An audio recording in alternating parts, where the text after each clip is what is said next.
നമുക്കൊരു സൈക്കിളിൽ ഇപ്പോൾ നമുക്കറിയാമല്ലോ 2 ഓവറിയാണ് ഉള്ളത്. അപ്പം ഒരു ഓവറിൽ നിന്ന് ഒരു എഗ്ഗാണ് നമുക്കൊരു മാസം ഐഡിയലി റിലീസ് ആവാറുള്ളൂ. അപ്പോൾ ഈ എഗ്ഗ് റിലീസ് ആവുന്നതിനാണ് നമ്മൾ ഓവുലേഷൻ എന്ന് പറയുന്നത്. അത് യൂഷ്വലി നടക്കുന്നത് മിഡ് സൈക്കിൾ, അതായത് ആ ഒരു സൈക്കിളിന് മിഡിൽ വെച്ചിട്ടാണ് നടക്കുന്നത്. ഓരോരുത്തരുടെ സൈക്കിൾ ലെങ്ത് അനുസരിച്ചിട്ടിരിക്കും. ഇപ്പോൾ ഐഡിയൽ സിറ്റുവേഷൻ നമ്മൾ പറയുകയാണെങ്കിൽ 28 ദിവസമാണ് ഒരു ഐഡിയൽ സൈക്കിൾ എന്ന് പറയുന്നത്. അത് പലർക്കും വരാറില്ല. അപ്പോൾ 28 ദിവസമാണെങ്കിൽ ഏകദേശം 14th ഡേയിലാണ് ഓവുലേഷൻ നടക്കുന്നത്. അപ്പം ഈ എഗ്ഗ് റിലീസായി കഴിഞ്ഞാൽ അതിനൊരു വയബിലിറ്റി, അതായത് അത് എലൈവായിട്ട് നിൽക്കുന്നത് എന്ന് പറയുന്നത് 1 ദിവസം 2 ദിവസം വരെയുള്ളൂ മാക്സിമം. അപ്പോൾ ആ ഒരു ടൈം പീരീഡിൽ ഈ പറഞ്ഞ കൊണ്ട് ഫെർട്ടിലൈസേഷൻ നടക്കണം. അപ്പോൾ ആ ഒരു ടൈം പീരീഡിൽ ട്രൈ ചെയ്യുക എന്നുള്ളത് ഒരു വളരെ ക്രൂഷ്യൽ. അപ്പം എങ്ങനെ ഇത് കണ്ടുപിടിക്കാം എന്നുള്ളതാണ്. അപ്പോൾ ഇപ്പോൾ ഒരുപാട് ആപ്സ് ഉണ്ട്. നമുക്കിപ്പം സൈക്കിൾ അപ്പോൾ ലെങ്ത് ഇടുവാണെങ്കിൽ അത് തന്നെ ഓട്ടോമാറ്റിക്കലി കാണും. അല്ലെങ്കിൽ നമുക്ക് കിറ്റ്സ് അവൈലബിൾ ആണ്. അതായത് നമ്മൾ യൂറിൻ പ്രഗ്നൻസി ടെസ്റ്റ് ചെയ്യുന്ന പോലെ തന്നെ ചെയ്ത് കഴിഞ്ഞാൽ ഏകദേശം ഓവുലേഷൻ്റെ ആ ഒരു ഫെർട്ടൈൽ പീരീഡ് അതിൽ കാണിക്കും. അങ്ങനെ ട്രൈ ചെയ്യാം. അല്ലെങ്കിൽ സിമ്പിളായിട്ട് നമ്മളൊരു മെൻസ്ട്രൽ കലണ്ടർ ഇടുക.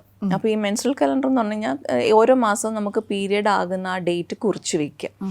എന്നിട്ട് എത്ര സൈക്കിൾ ലെങ്ത്താണ് നമുക്കുള്ളതെന്ന് നോക്കുക. അപ്പം ചിലപ്പോൾ 30 ആകാം, ചിലപ്പോൾ 35 ആകാം. അപ്പോൾ ആ സൈക്കിൾ ലെങ്ത് അനുസരിച്ചിട്ട് നമുക്ക് ഓവുലേഷൻ പീരീഡ് കാൽക്കുലേറ്റ് ചെയ്യാം. കാരണം ഒരു എഗ്ഗ് റിലീസായി കഴിഞ്ഞാൽ ഏകദേശം ഒരു 14ാമത്തെ ദിവസം നമുക്ക് 14 ഡേയ്സിലാണ് നമുക്ക് പീരിയഡ്സ് വരിക. അതായത് നമുക്ക് ആ സൈക്കിളിൻ്റെ ആ എഗ്ഗ് റിലീസായ 14ാം ദിവസത്തിൽ നമുക്ക് പീരിയഡ്സ് വരും. അപ്പോൾ അങ്ങനെ നമുക്കിപ്പോൾ ഒരു അടുത്ത പീരീഡ് നമുക്ക് പ്രെഡിക്റ്റ് ചെയ്യാൻ പറ്റുമെങ്കിൽ, ഇപ്പോൾ എനിക്ക് 14ാം തീയതി ആയിരിക്കും എൻ്റെ പീരിയഡ്സ് വരുന്നത് എന്ന് എനിക്ക് പ്രെഡിക്റ്റ് ചെയ്യാൻ പറ്റിയാൽ ഏകദേശം 1ാം തീയതി ആയിരിക്കും ഓവുലേഷൻ ഡേറ്റ് വരിക. അപ്പോൾ അതിനൊരു 3 ഡേയ്സ് ബിഫോർ, അത് കഴിഞ്ഞിട്ടൊരു 3 ഡേയ്സ്, ആ ഒരു 1 വീക്കിലെ ടൈം പീരീഡിൽ ഓൾട്ടർനേറ്റ് ഡേയ്സ്, എല്ലാ ദിവസവും വേണമെന്നില്ല, ഓൾട്ടർനേറ്റ് ഡേയ്സ് ട്രൈ ചെയ്താൽ പ്രഗ്നൻസിക്കുള്ള സാധ്യതകൾ കൂടുതലാണ്.